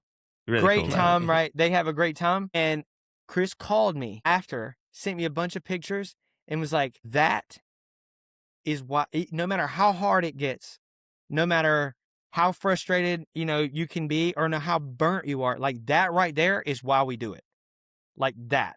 And then, you know, to have somebody that isn't playing right now go out of the way to call us. It's like fucking awesome. Cam, we genuinely all have love and care for Cam, and he's like, him, as busy as he is, to find the way to connect with us, and we're just teammates. Mm-hmm. You know, that's how it can be perceived. It's deeper than that. Like Cam's like he's like a little brother. So it kind of puts it into perspective and rejuvenates you, being like, yeah, it's like, hey, motivating. This is why we do it. Let's lock in and make sure that we are giving our team the best chance to make them feel heard, to make sure that they have the tools, to make sure that we are putting everything that we have in, just like they are. And that is noticed, and it's reciprocated. You know, it's hard for a teammate or a team to continue to push and push and push when the guys that are leading aren't doing their job, or just because they're tired, they're not willing to push anymore. So, you know, basically there are moments to where even teammates can motivate us to make us want to do a better job. You don't know, I might be going through a slump, and this simple fact of Cam calling me or Spencer sending this into the group chat. Motherfuckers, I'm better than yeah, y'all, like, that right there is something that's huge for me. And I just want to like extend my gratitude and highlight, the appreciation that I have for the team that we have. It's family oriented, because of us and my dad and my mom being involved and all this and the third. But like now it's something even further than that, where it's like the team is an extension of. I don't even think it's not even an extension. It's part of our family. And to be able to bring on new players like Jordan is huge, because now we're introducing him to that, that way of life. And now he's being able to be a part of it. After the event was over, Spencer's like, hey, we need to go do something. I'm like, that's perfect. And we all settled on Dave and Buster's, went out and had a good time. And, knowing, being around the guys as much as we have, I think this needs to be brought up, was we're a little later than Spencer is to Dave and Buster's. And Spencer, if you don't know him, is a giant kid, dude. He is a big kid. He's literally a big kid. So well, he's about the same size as a kid. He had been I talked to him on the phone. He's like, I don't know. Like, do we want to sit in the adult area or the kid area? And we're like, oh, it doesn't really matter. The adult area is cool or whatever. He's like, the adult area is less busy. I'm like, okay, let's do that. We can get a table. Then we can go do our thing. Because at this one, they have like an adult area, and then they have all the games and stuff. We pull in, we walk in, and I'm looking around. This place is massive. And the kid area is separated by this big wall and just a doorway. And I'm looking around, and Cole was like, he said he's in the adult area. And I'm like, but I hear the games, dude. Spencer's over there. Like, I know him well enough from all the years of playing paintball that I knew he was in there. When I walked through, he's like a little kid, super excited. He's in there running around. Like, and then Jordan got to experience that as well, where we're running around playing games as a team. It wasn't like this individual's going to play, this individual's going to play. We're playing the basketball game knowing damn well we're terrible. And we're seeing who's got the best score. Caldwell actually can ball, by the way, and Trey. They were crushing. But, like, we were trying to set high scores and stuff. Everything is a competition, and everything can be done as a unit. This is, like, I think that's part of, the communication side that we needed to work on, and we're doing that right after the event. Right after. That's why I'm super hype about, like, the future. Texas, Cup, going into next year. Stuff like that is super important, because we are a unit, we are a family, and we operate that way. So no matter the problems that are ahead, war is going to conquer. War always has been and always will be, and that's just, it is what it is. It doesn't stop. To bring up something as well, like with the future being in mind for the team, what we want to do is restructure how we're doing things in a way that it's all intentional. It's difficult. It's North Carolina ball. Everything's expensive nowadays, but us as organization have got to do the extra legwork to understand that we're here to win. We're not here to, just play the game. So our intention has got to be changed. We have got to do a better job of holding each other accountable when it comes to being on time, as well as fitness, making sure that we're traveling and being really transparent to each other. And when we're at practices, if we're not communicating well, saying it. And I know for sure, we've had conversations together, the leadership here, that's going to be instated, and we're going to have a really great showing in Texas as well as Cup. We'll have our full roster, and we're going to make sure that we're traveling and we're getting good spins, and our intention is to win, nothing else anymore. Nice. So let me ask you this, because like, first time I met you guys was like a year and a half ago, right? Gonna have to get your own playlist soon. That's actually kind of exciting. That's kind of dope, actually. Players come and go, right? Yeah, and it's rare it sounds like you guys have created this family atmosphere, which I feel like is pretty rare in teams, especially now. When you guys are looking for players, or if someone's, in the area and wants to try out, like, what are the type of players you're looking for? Not even like playing style wise, but like fit wise. I want to bring up this because I think for me, I probably harp on this with my brothers a little bit more than anything. When we have these discussions about picking up players, we use all different types of things, whether it's from my own experience or my brother's experience with these players. But it's a great saying that I heard from Greenspan years ago. It's like, would you want to room with them? And I think that's really important. And for me, being a part of teams, if you look in general, players that are in a team sport, the team wins when they are connected, when they are together. I don't want an individual that's so good he just wins as a tournament, because it's not going to happen, or that he thinks he's going to win as a tournament. That's a better way to say it. We need players that trust each other. And a lot of it comes down to their character. We're looking more at their character than always their playing ability. And there's a balance there. Like, you don't want somebody that's never played before going in and playing. But if I know that if I, in my us as an organization can bring in a player, and we know that you can trust him, he's a good dude, his ethics are there, he's a stand-up guy, his word is exactly what he's going to do. He's going to try hard, he's going to work hard. Those things are far more important than they are his playing ability. Like, I ended up with work, we go and do a lot of leadership courses and everything. And they brought up a study done on the Navy SEALs. They made a little, pie chart. And basically you have their skill, and then basically, would you trust them with your family? And you had, obviously, nobody wants the low performer, low trust. Then you had the middle in between, they talk about it, but people would rather have a high trust middle performer than they would a low trust super high performer. And that's across the board. It's because, will he be there for you in a firefight? Will he be there to go back and get you? Or is he only worried about himself? And you could apply that the same thing to paintball. We want guys that they're going to go out of their way to make sure Anthony and Alex are good. It's bigger than them. They understand the entire thing. And then also, we have to look at it, and my brothers can interject here and go over some of the things, but we've talked about, like, we have to pick certain personnel as well. We have a core group, and I've brought this up a lot of times. Like, D3 paintball is the revolving door division. It's very difficult. And the goal is to try to keep the core and bring in players while we can. And if they want to stay and if they want to stay committed, I love that. It's great. It's just how it is. Life, finances, age, all come into play, and bringing in a player that we might need for this event that might be a snake player or a Dorito player. Or maybe somebody's injured and we need to look at, okay, what's going on? How are we going to look at this as a future? If we bring this player in, is he going to be able to produce in the long run? Is he a guy that can learn well? I think, I typically am the guy that talks to everybody. So I'm like the one that calls, lets them know this, that, and the third. To touch on this, whenever players leave, like, anybody that's in the group, they have Christopher's number. It's not just war stuff. They can call and talk, hey, listen, I got an opportunity here, this, that, and the third, and you can best bet that he is going to give the best information possible, individualized to you.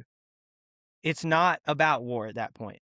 I think that's where, like, the beginning of that, like, I just want to see people reach the goals that they want in paintball. That's all of us feel the same way, right? So if it means that he doesn't feel like he's learning enough here, then if he wants to make a move, let's make sure he makes the right move. Because that's it's super important that we do our it's up to, it's not up to us. It is. It's up to us to do our due diligence to make sure that each individual that has been a part of this is taken care of properly to the highest extent, So whenever we're picking up new players, I expect of them what I expect of a teammate, like one of our core guys. Be a good teammate. On top of all that, your mentality, would you room with them? It's one of those things like that where how do they get along with the group? How do they fit in with the group personality wise, right? I mean, I'm sure he's comfortable in saying this. Jordan, a big reason why, I didn't know Jordan from Adam, really. None of us really. Christopher does. But he came out, and the first day of practice, like I said, he just wasn't surviving quite what I needed him to, right? But when he came out the next day and he showed me some real, hey, I got some grit, I'm going to push because you asked me to. That is huge. He's receptive. He can learn, right? He's willing to push past his limits. He's willing to try new things, right? That's huge. Being able to, and he fits in well. That's another thing. Well, we didn't know that either until really, he fit in well here, But he was staying, at the house. It was only a 40-minute extra drive, so he was driving that. But then when we get to Ohio, it always comes down to, that first day. Like, all right, Josh was playing really well in the Snake. So it's hard for me to pull, Josh out when he's playing well and we're winning these matches. So Jordan didn't play at all the first day.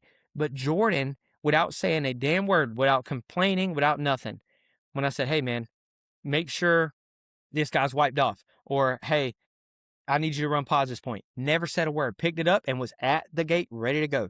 As soon as the point was over, he ran to pause. I didn't have to worry about nothing. He didn't complain one time. That's a good teammate. Boom, check. That's another check on the list, right? Then when he goes out, he goes and performs.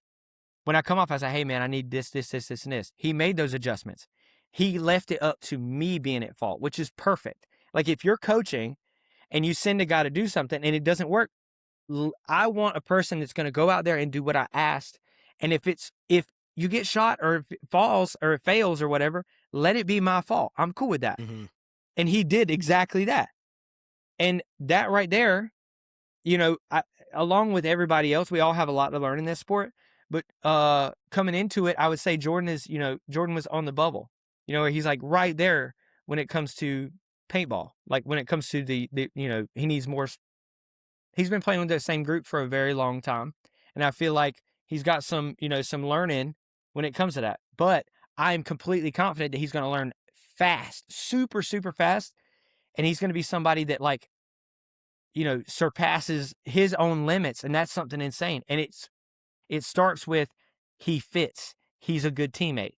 Those checks are those boxes are checked. Those are important keys. Paintball can be taught. It's like, I like to use Jaden as a reference there. Jaden Bruckbauer. He plays on a different team, but he was a part of our group. He's played every 3-man with us, by the way. He's a huge piece to our puzzle here.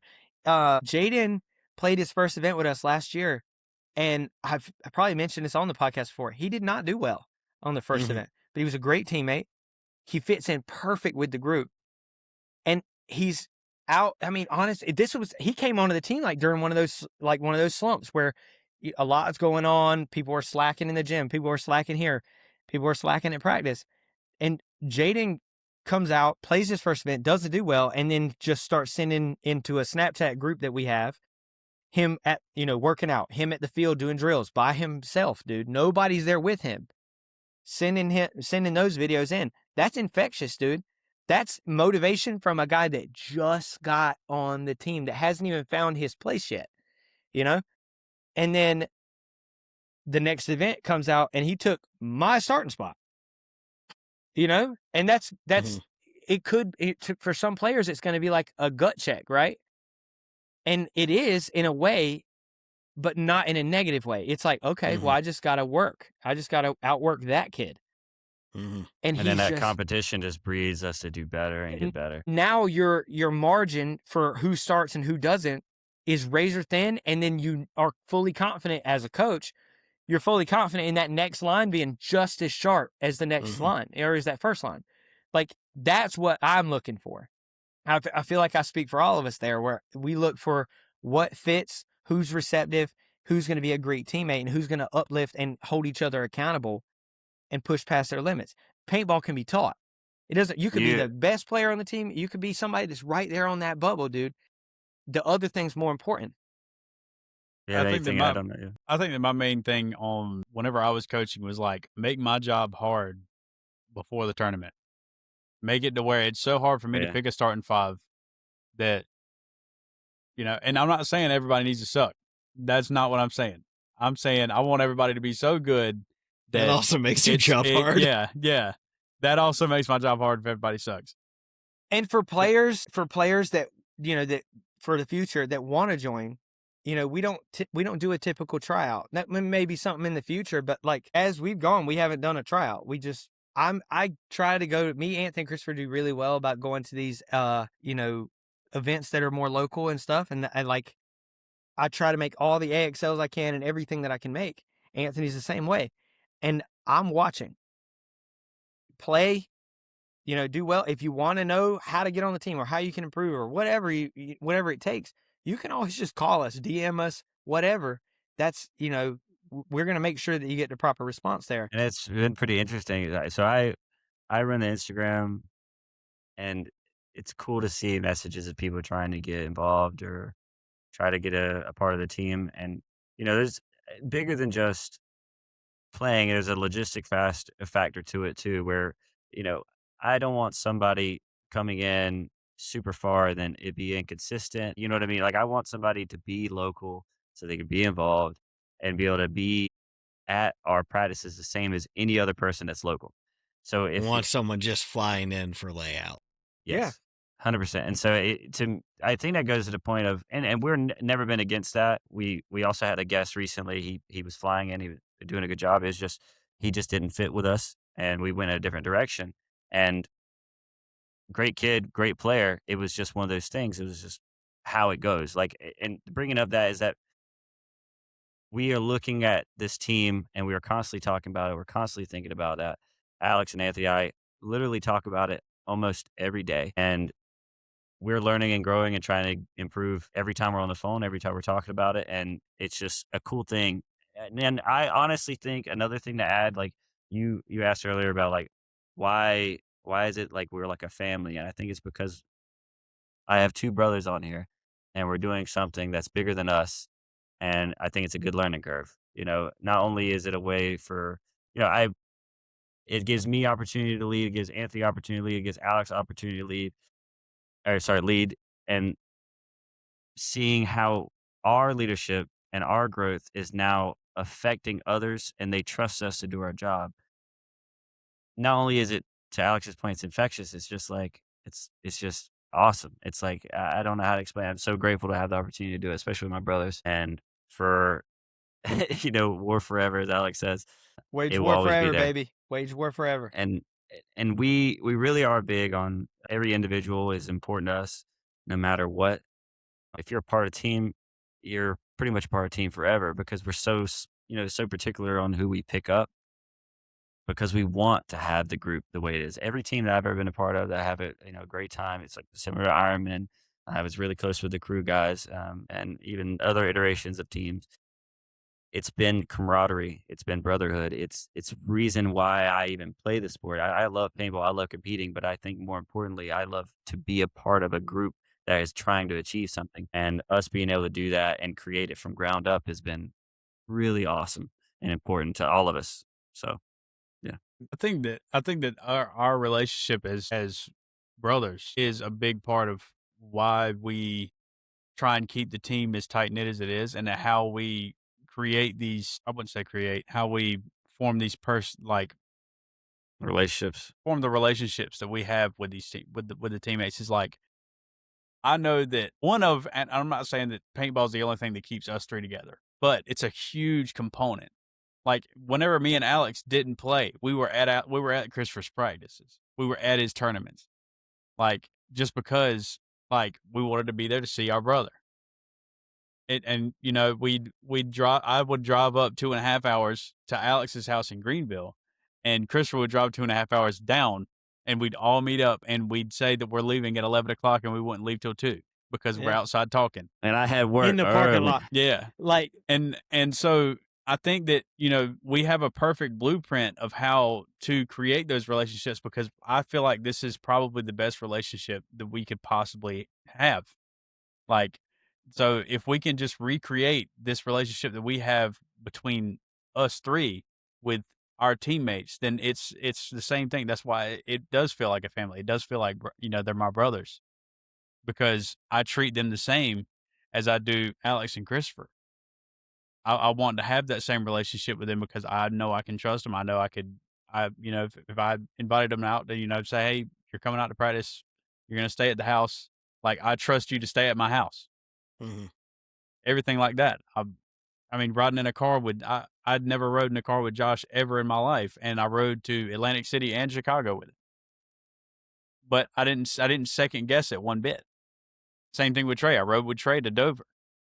It's just, it's trust. Being able to trust a person that much is a huge part of it. on top of that, paintball as a sport is, really the camaraderie that's in this sport is unmatched. Like I think on top, that kind of plays into a factor as well. Like not only are we three brothers and we try and build those brother connections with everyone, The sport itself kind of, I mean, you've got, if you have a roster of 10, you have 10 guys spending every dollar they have, basically, sacrificing time from family, time from work. Like, you all know the equal struggle. It's the same struggle. Everybody's got it. So there's a certain level of trust and, you know, like, you look at that guy, you don't even know the dude that plays, you know, this guy's playing paintball. You don't even know the guy, but you know him. Mhm. You know, it's like an internal thing. And like, to kind of get back on that point, right? The other, like, if somebody's missing from a meeting or late for a meeting or I haven't heard from them in a little while, I will randomly call you, dude. What's up, man? Hey, Tracking them down. yeah, no, Alex has I'm- gotten better. Alex will FaceTime you any day of the week. Yeah, bro, Any like- hour. dude, I'm telling you, I'm relentless with that. I'm the same way with like new pickups. I'll call and you're gonna have to tell me no. You have to say the word no. If But it's yeah, like yeah, I I'm think not that's sure. something to give credit to Alex. You know, he does a really good job of staying on top of things when it comes to interpersonal connections. Another really good thing, all of us do a really good job when somebody comes in. We make sure they feel comfortable and they're immediately a brother. It's not one of those things where we're in this weird limbo. What? By the Like, way.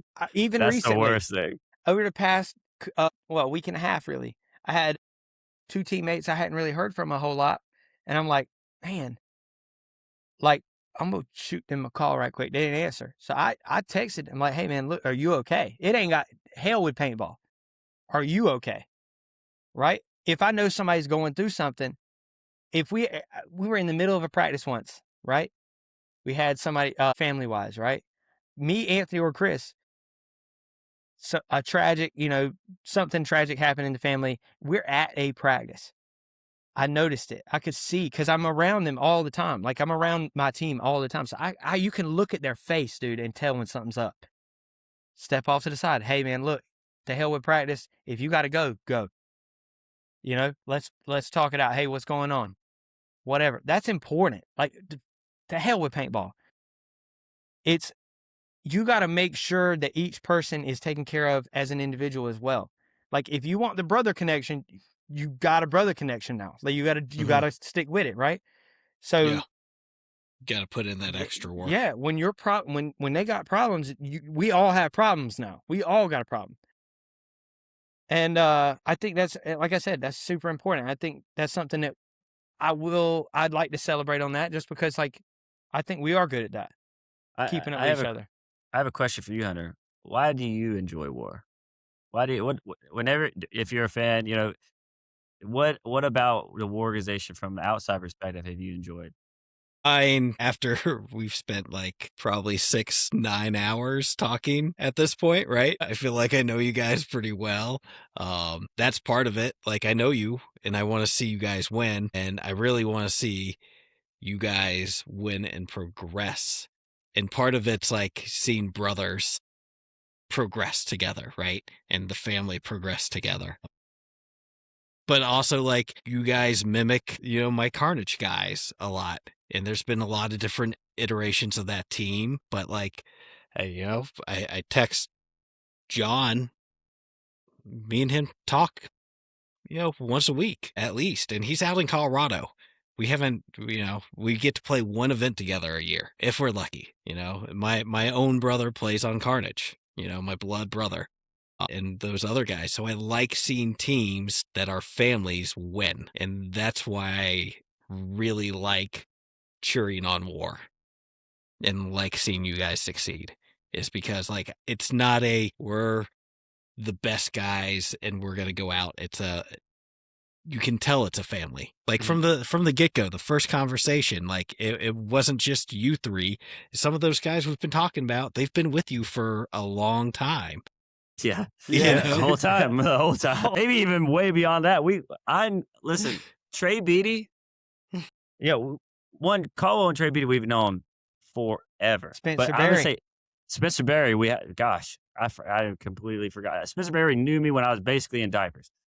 Okay. Trey Beatty for sure knew me in diapers. And Caldwell was paintball diapers for me. You know, like, it was, it's really cool. And we love him. We love him.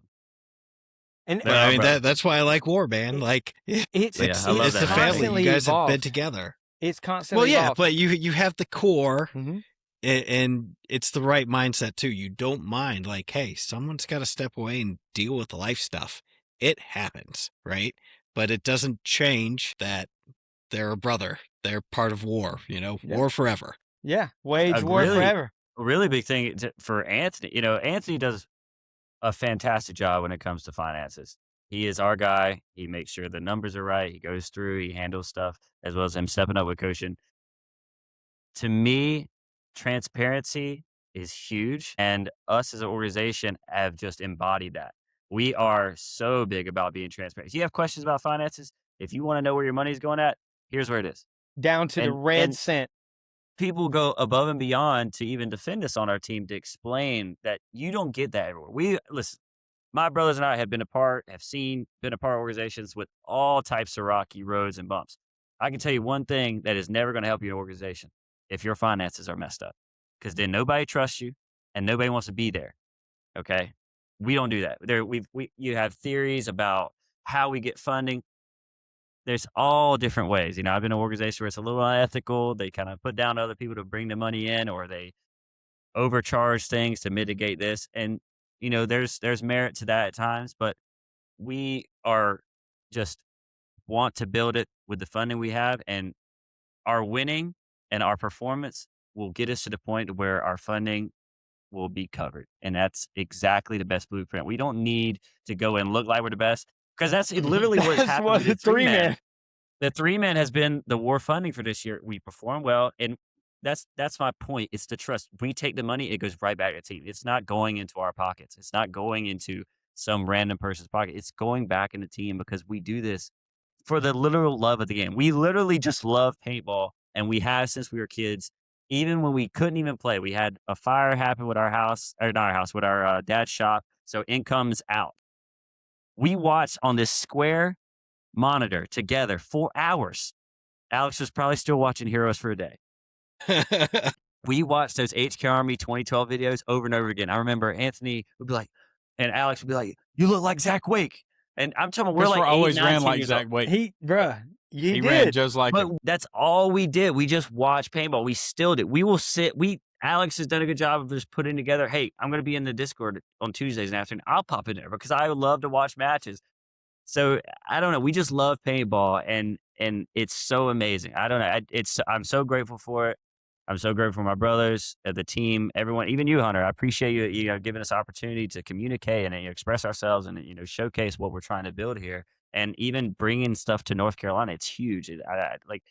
I don't live in North Carolina anymore, but since I've been away, I am now understanding pride in where you're from more than ever, and I want North Carolina to win. I personally want to see a team be able to come from the bottom up. And I've talked with my brothers about this. Like, I went pro. That was a big goal of mine.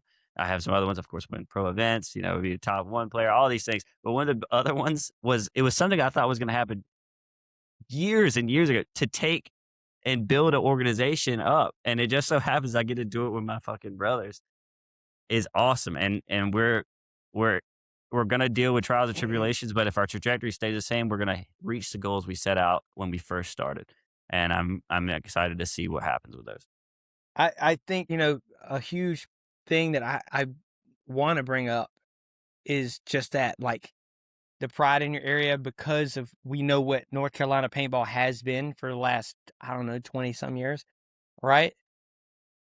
If it's like, I didn't know if I could go, I had doubts, right? And then I watched my little brother do it, and now it's like, anybody can do it. Like, you can do it. But if we can take Damn, you didn't believe on me? No, it's not that I didn't Anybody believe can you. do it. What I'm saying, If he can do it, anyone can. Christopher can do it. I don't mean that in a slight at all. I'm saying, like, it's whenever Can't it's like, believe it. it's America like the make a list. it's like a hometown hero, right? Now you have faith that you can do it. It gives you energy. So if you can see a team, grassroots, come from the ground up and make it, maybe that's what Carolina needs. That's one of those things. It's like, dude, it's when there's a path there. Like Christopher, he took that that road to success, right? That was a bumpy dirt road. I tell Right. you that much. It's tough, right? It's tough, but he did it, and now he's able to lay that blueprint So now as a team, if we can lay that blueprint for some young guys to come in, you never know what Carolina, we may, obviously the goal is to be the greatest team ever, right? But you may lay the path for the greatest team to ever set foot into the sport, and it was because you paved that way. Like, I want to build something that's, that's what, like, when I say wage war forever, that's what it means for me. It's like, Heroes for a day, man. you go, what a guy. You go in, you pave that way, and then, like that war path is always there, dude. Pave that way, and maybe you That can was be a smooth. hero for a day. Yeah, maybe. Yeah. We're all heroes. It's But only for one day. also only one. Huge thank One you, big man. moment. I've liked to see how the podcast has blown up and done really well. You've got people from all over, all different teams on there now. Like, it's been huge. I'm super grateful to be a part of it. I'm glad that you brought us all on, and I've like it. It's, you said you've enjoyed watching us grow. Like, I've enjoyed watching this podcast grow. It's really good. You get to go back, and it's like documents, and there's different people on here talking about different mentalities and how they believe, and I always like to watch them, and it's just been great to be able to be on here and to watch, even like I said, your growth. It's been sick. Thank you.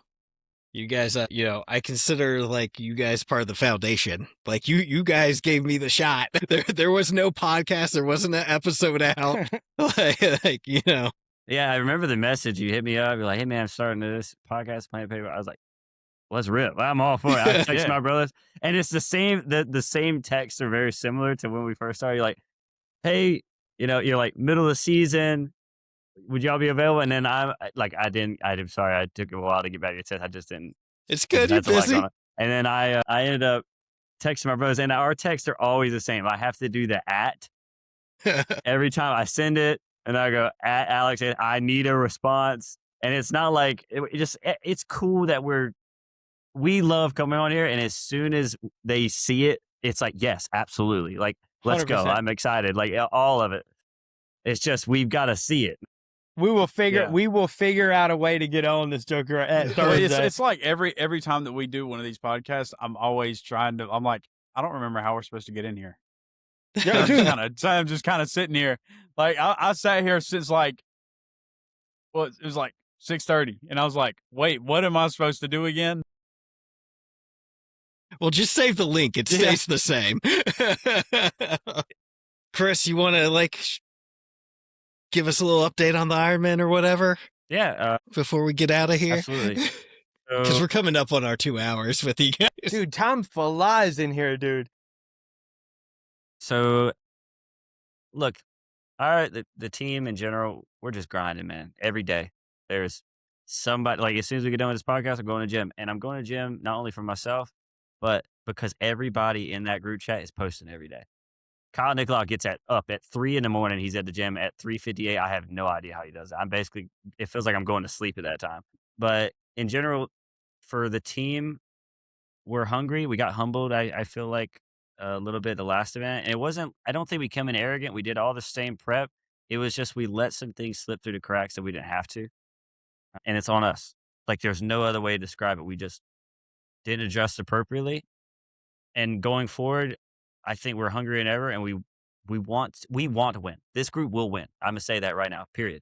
You will see the Ironman winning an event very, very soon. If not the next one. If not that one, it'd be like Mr. Krabs. Just go, the next day. One day, this team will win because everybody's hungry. The intention's there, and we just got to get out of our own way. And then for me as an individual, just learning a lot from these guys, it's been amazing. Same thing. I literally treat them like my brothers.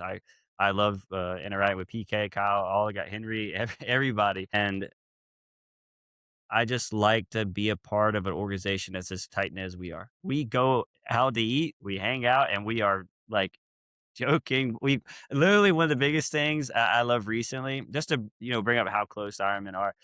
They love, because my brothers and I, we're from a rural environment. We ate pretty much Southern food all the time. So now when we're traveling, we get to see everything, and we're super excited. We watched mainly paintball or Robin Big or whatever. We pretty much stayed to the same shows. So there's unlimited movies that I haven't seen that the Ironmen have just created. I'm talking about, this list is massive. I just watched Braveheart, The Patriot, and every time I send it, they're so excited. And at events, we'll just sit together and they're literally just watching me watch the movie. And they're like, what'd you think? Like, I don't know. Needless to say, just a quick summary, Ironman. We're at a good spot. We had a rough event, the last one, but it wasn't anything else than us getting in our own way, and we're going to figure it out and get through it. One other thing I do want to bring up that was super cool that I got to experience, and a lot of it's because I went pro and time in. I got to do a clinic with the KU organization. I was able to do a weekend with them recently, and it was my first experience doing it, and I had an absolute blast. And, Anthony wasn't able to come up, but both of my brothers were trying to get up there to see me. Alex was able to come up and watch me on Sunday. That It was was a fun. blast. It was a lot of fun to be able to, explain things, and it was interesting trying to articulate some like things I've really never had to explain in depth or at a simpler level, like box reads, and to be able to, help individuals that, obviously have been super green to guys that have been playing for a long time and have got to get out of their own way. I don't know who's better, somebody that's played for a long time and has some fundamental things that need to be corrected, or somebody that's brand new.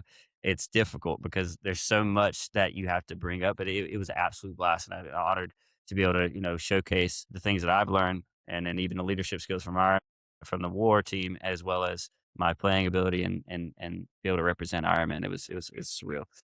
Full circle moment, honestly, to be able to get back to North Carolina too. And Chris Kaufman and the KU really showed outstanding hospitality. It was very hospitable, Hospitality. as well as Defy in general, just coordinating and setting up everything for me to just go and just focus on helping teach the youth. It was really cool to like not be the guy being told what to do. I kind of just got to watch it third person. It Got was to pretty sit great. back. It was really cool. He didn't yell at anybody though. He always yells at me. You're the easiest to yell at. I'm sorry. That's your love language, man. If other teams want to get a session with you, how So would they you go can about that? contact me directly on Christopher C. Lennon at Instagram. Another thing I'm going to be starting to do is an Instagram called Lennon Lessons. My goal is to create a big website and come out with content as much as I can, free content, paid content, and be able to do personalized sessions for individuals as well as groups. A lot of it will be virtual, but I would like to do as many clinics as I can just to continue to learn and grow. And you can contact the KU or Chris Kaufman if you wanted to get an understanding of how well I did things. And I just think that I'm really excited to be able to teach some of the things that I've learned. So contact me, Christopher Lennon, or on Facebook, Christopher Lennon, but you'll see Iron Men everywhere. So that's where you see. Alex, Anthony, you guys want to shout out the sponsors? Damn man, take it away. Yeah, dude, shout out, Defy, Let It Fly, man. Fly, baby. Let Yeah, it fly, Float baby. Paintball, Trade My Gun, obviously JMS Engines, That's right. 29K9, Joey Lennon. 29K9, Stance Paintball. I mean, dude, really everybody that's just helping push us towards, what we wanted or what we want to achieve with this team.